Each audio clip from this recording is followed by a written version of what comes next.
Right, day two, here we go.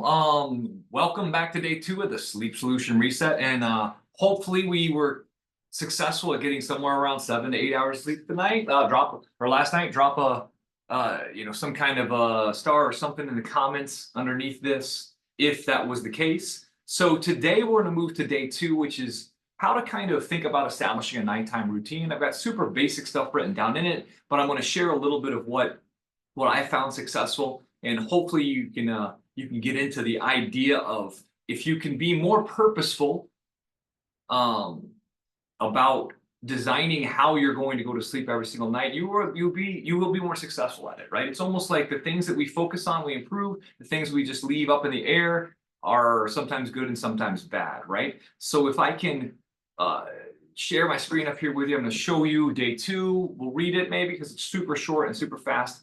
And it will get us, focused into everything we need to say, right? So establishing a nighttime routine.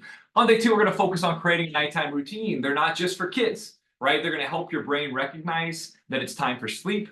Doing this will improve your ability to fall asleep faster and enjoy deeper rest. And it's what I just said, right? So today's challenge: design a simple bedtime routine.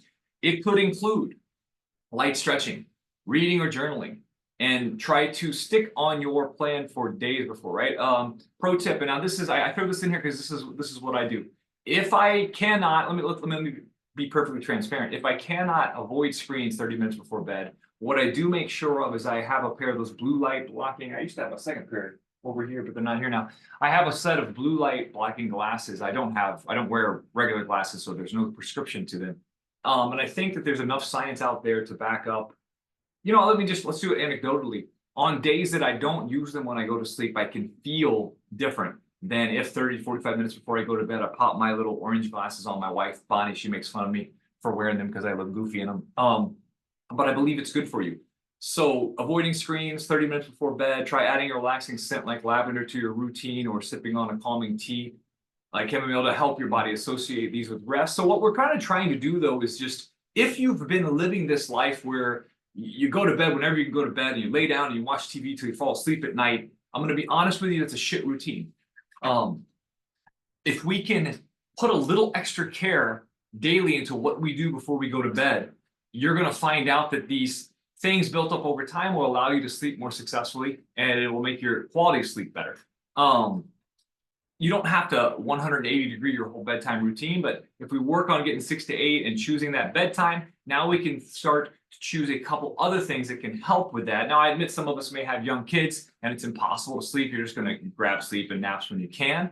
But in a perfect world, we're going to try to create we're going to try to create an optimal nighttime routine that allows us to get the kind of sleep that we need to get, right? So that's our goal tonight, is to find some sort of routine that you think is doable. And it doesn't have to be everything. Maybe it's one thing. Maybe I do a little bit of mobility, some lower back stretching before I climb into bed to go to sleep. You're going to find that probably loosens your muscles up and makes it maybe a little easier for you to get comfortable in bed.